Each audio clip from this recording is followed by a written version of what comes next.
Aristotle, in 90 minutes. Introduction.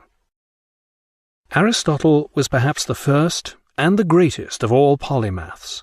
He is known to have written on everything from the shape of seashells to sterility, from speculations on the nature of the soul to meteorology, poetry, and art, and even the interpretation of dreams. He is said to have transformed every field of knowledge that he touched, apart from mathematics, where Plato and Platonic thought remained supreme.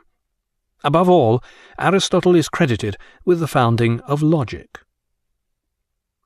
When Aristotle first divided human knowledge into separate categories, this enabled our understanding of the world to develop in a systematic fashion. But in recent centuries, our knowledge expanded to the point where it was being seriously hindered by this categorization. Such systems of thought allowed knowledge to develop only along certain predetermined paths, many of which were in danger of petering out. A radically different approach was needed. The result is the modern world of science. The fact that it took us over 20 centuries to discover these limitations in Aristotle's thought only demonstrates his unparalleled originality. Yet even the demise of Aristotelian thought has given rise to many fascinating philosophical questions. How many more of these limitations have we yet to discover? How dangerous are these flaws in our way of thinking? And exactly what are they preventing us from learning? Aristotle's life and works.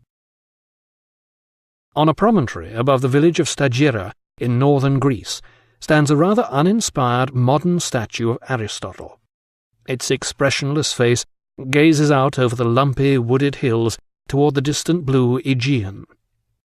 Aristotle's pristine white marble form, almost luminescent in the brilliant sunlight, wears a décolleté toga and sandals, bearing a slightly chipped scroll in its left hand.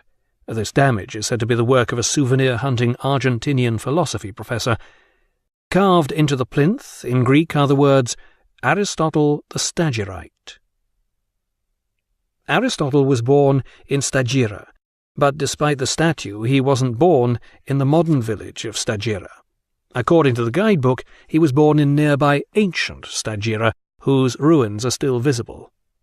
After my disappointing encounter with the statue, I set off to find the ruins. These were somewhere just down the road, I was told, by a young batman returning home from school. With a flourish of his black plastic cloak, he indicated the road to the coast. After an hour's sweltering walk down the long, winding road, with the thunder rumbling ominously around the rocky hills above me, I was eventually given a lift to Stratoni, an eerie combination of deserted seaside resort and mining village. Ancient Stagira lay somewhere off the old road a bit farther to the north, I was told, by a carpenter who was repairing the closed cafe on the empty waterfront. Few cars travel on this road in October, as I was soon to discover, and the autumn storms in this region, when they eventually break, can be severe. For an hour I sheltered beneath a narrow ledge of rock as the torrential downpour cascaded over the bare hillside, with no sign of ruins or vehicles visible in the flickering, crashing gloom around me.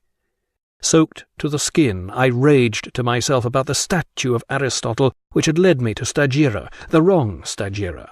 It was nothing more than a fraud. The modern village of Stagira had no claim whatsoever to be known as Aristotle's birthplace, apart from fortuitously sharing the same name.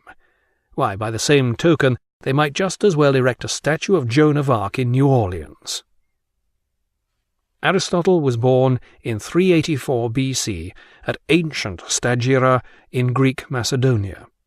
In the 4th century BC, Macedonia was regarded by the ancient Greeks in much the same way as the modern French regard Britain and America.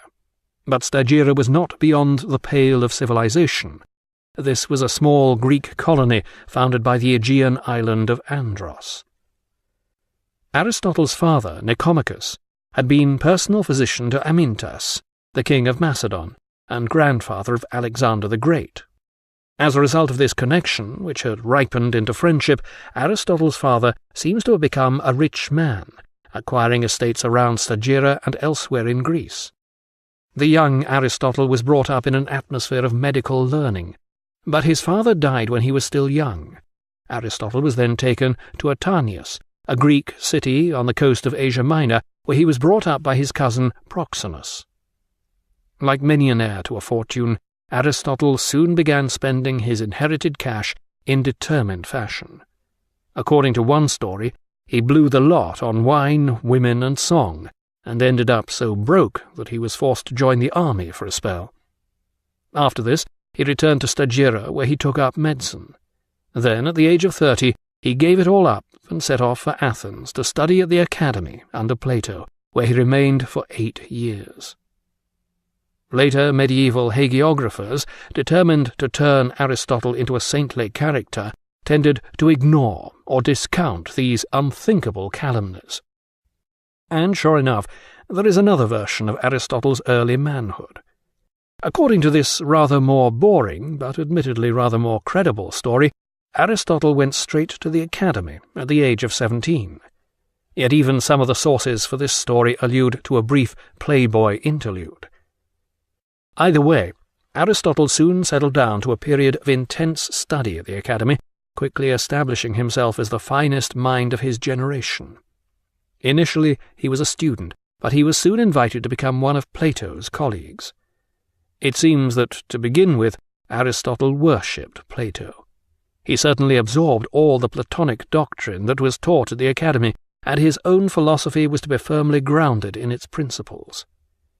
But Aristotle was far too bright to be a mere follower of anyone, even Plato.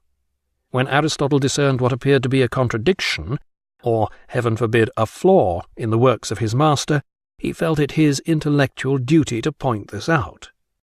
This habit soon began to irritate Plato, and though they appear not to have quarrelled, the evidence suggests that the two greatest minds of their age soon found it politic to maintain a certain distance. Plato is known to have referred to Aristotle as the mind on legs, and to have called his house the reading shop. This latter remark referred to Aristotle's famous collection of ancient scrolls. Aristotle was in the habit of buying up as many rare scrolls of ancient works as he could lay his hands on, and was one of the first private citizens to own a library. The young academic evidently received a considerable income from his inherited estates, and soon became known in Athens for his cultured manners and gracious, if rather scholarly, lifestyle. Tradition has it that he was a weedy fellow, with spindly legs, who spoke with a lisp. Perhaps to compensate for this, he became a natty dresser, donning the latest fashion in sandals and togas, and adorning his fingers with tastefully jewelled rings. Even Plato, who was no pauper, envied Aristotle his library. Yet, despite Aristotle's comfortable and refined way of life, his early works, now lost, were mainly dialogues, discussing the base futility of existence and the joys of the hereafter. Aristotle had a natural inclination toward the practical and the scientific. This led him to view Plato's ideas from an increasingly realistic standpoint. Plato believed that the particular world we perceive around us consists of mere appearances.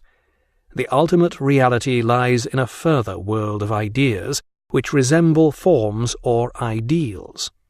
The particular objects of the world we perceive derive their reality only by partaking in this ultimate world of ideas.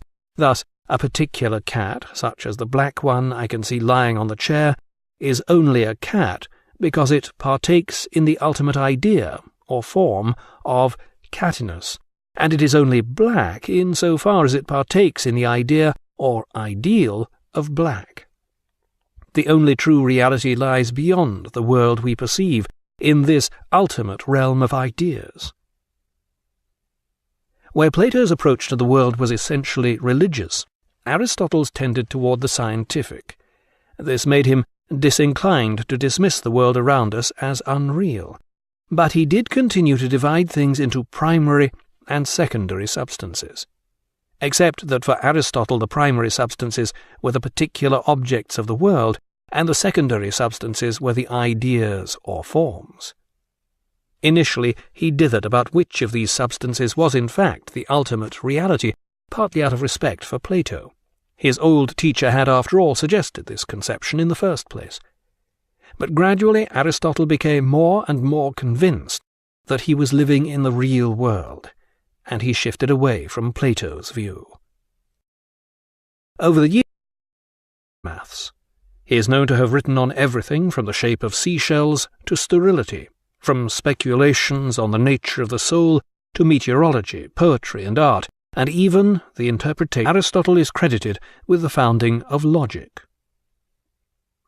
When Aristotle first divided human knowledge into separate categories, this enabled our understanding of the world to develop in Aristotle, in 90 minutes. Introduction. Aristotle was perhaps the first and the greatest of all polemicians of dreams. He is said to have transformed every field of knowledge that he touched, apart from mathematics, where Plato and Platonic thought remained supreme. Above all, in a systematic fashion. But in recent centuries, our knowledge expanded to the point where it was being seriously hindered by this categorization. Such systems of thought allowed knowledge to develop